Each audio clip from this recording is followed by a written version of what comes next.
Se me ocurre que estos días han sido muy movilizadores para toda la familia Manukyan, ¿no? Sí, sobre todo, bueno, con lo que representa la historia para mi familia, y es una cosa que la tenés presente, y ahora con el éxito y tanto La repercusión, de la película. Es impresionante. Se cumplieron en estos días 30 años de la detención de Arquímedes Pucho y de sus hijos, y la verdad que la película coincide con ese momento. ¿Qué edad tienen tus padres, Guillermo? Mi padre tiene 86, mi mamá 85. ¿Cómo fue la vida para ustedes tras la muerte de Ricardo, tras el asesinato? Vamos a ponerla.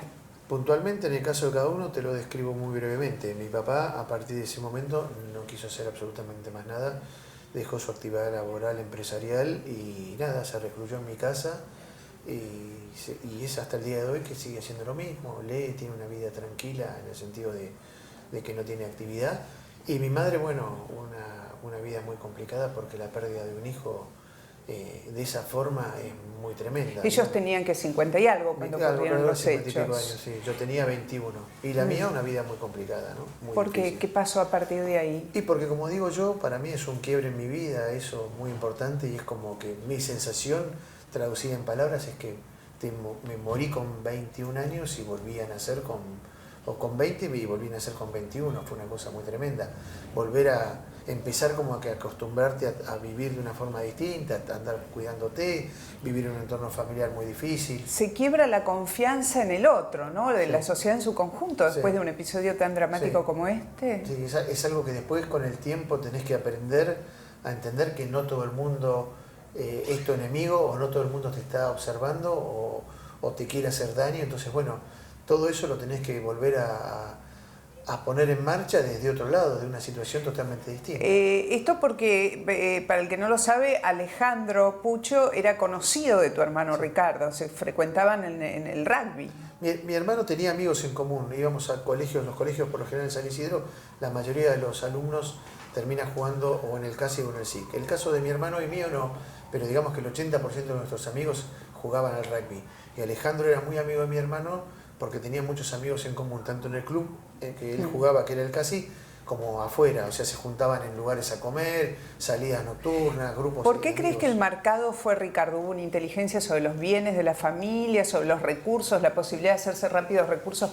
Porque ustedes pagaron un rescate, si no me equivoco, altísimo, de $250.000. Sí, ¿no? Y yo creo que, bueno, porque todo esto, como bien está expresado en la película, Arquímedes conformó esta banda con ese criterio, con digamos que el pilar fundamental era: nos juntamos y secuestramos gente conocida.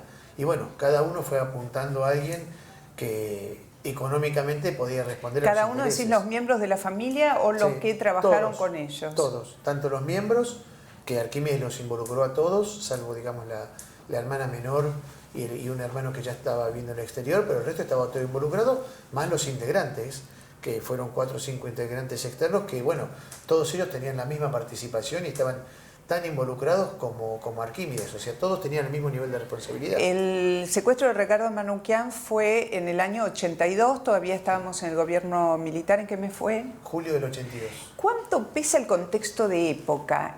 Porque esta es una historia de criminalística absolutamente increíble. Hablamos de una familia que vivía en un barrio de alto poder adquisitivo, con vínculos con sectores sociales altos.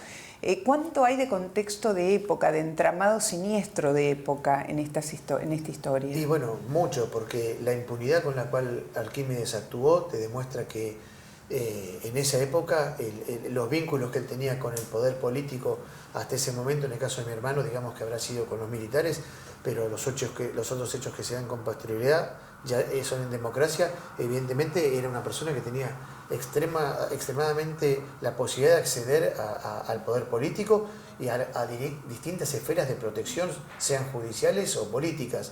Él quedó demostrado y claro que él actuaba de esa forma por la impunidad que tenía. Él había trabajado en la Cancillería, ¿no? En Relaciones Exteriores. En el 57 y el 64, y lo separan por un sumario que le hacen porque lo agarran con una malija con 257 armas viniendo de España. ¿Cuándo saben ustedes quiénes habían sido los asesinos de Ricardo? Porque ¿cuánto tiempo después supieron que Ricardo había sido asesinado y cuánto supieron quiénes eran los asesinos? Mi hermano lo encuentran muerto el día posterior al pago del rescate, que esto fue 11 días 10 días después, sí.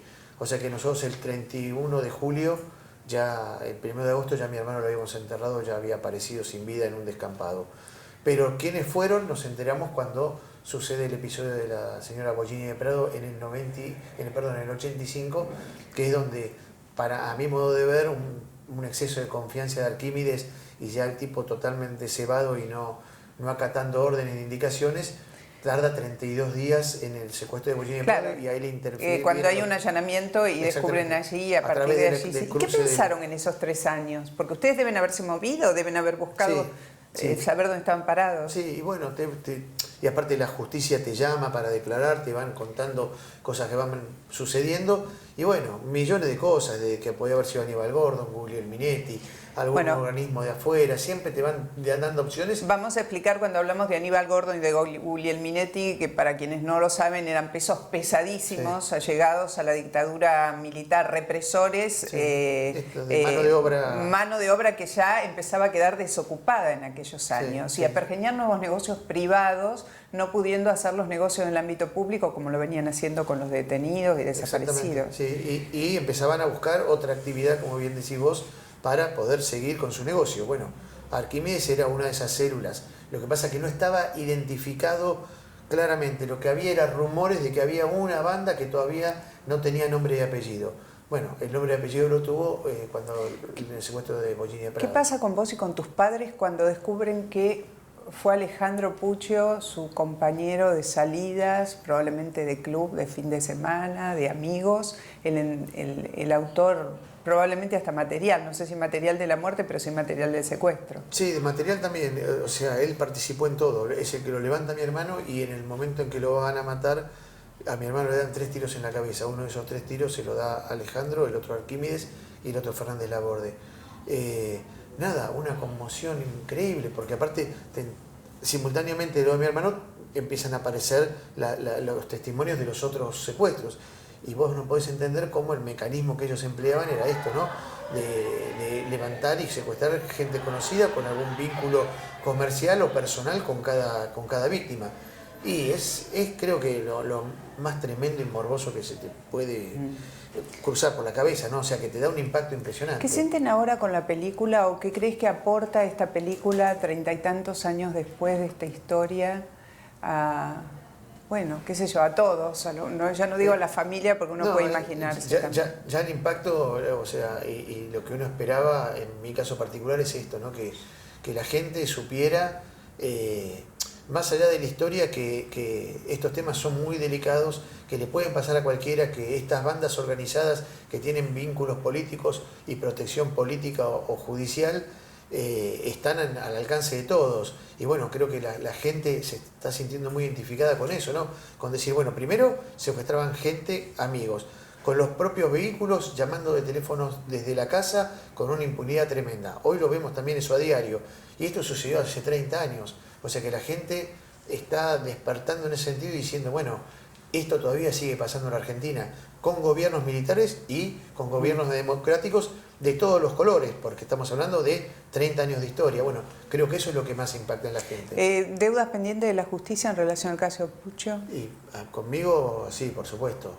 Llámese Epifanía, que era la madre o la mujer de Arquímedes. Y la madre de Daniel y de Alejandro Puccio. Por supuesto, que participó y nada más que estuvo un año y medio y no le pudieron demostrar responsabilidad, que para mí estaba más que clara, y en la película queda claro también, porque era el que le daba de comer en el caso del secuestro de mi hermano. Mi hermano, la hermana mayor, que ya era una persona adulta y sabía, porque vivía en la misma casa, bajo el mismo techo, y caso de Maguila, Daniel, el hermano que también actuó y participó en todos los secuestros, y en el de mi hermano era, por ejemplo, el que manejaba la camioneta, que por este tema de que no se puede tener a alguien más de 2 años sin condena, lo largan, y cuando lo van a buscar en una cosa media rara en el juzgado criminal federal, que estaba a cargo de la doctora Bollini de Prado. Ella se va de vacaciones, lo agarran los jueces que en ese momento estaban a cargo y le dan la excarcelación. Cuando lo van a buscar ya no lo encuentran más. ¿Se sabe? ¿Qué se sabe de él? Se sabe que, bueno, el año pasado vino porque el abogado de él lo llamó, estaba en el exterior, vino y firmó la libertad, y que tengo entendido que está de nuevo en Brasil, en la zona de Porto Alegre, viviendo ahí tranquilamente.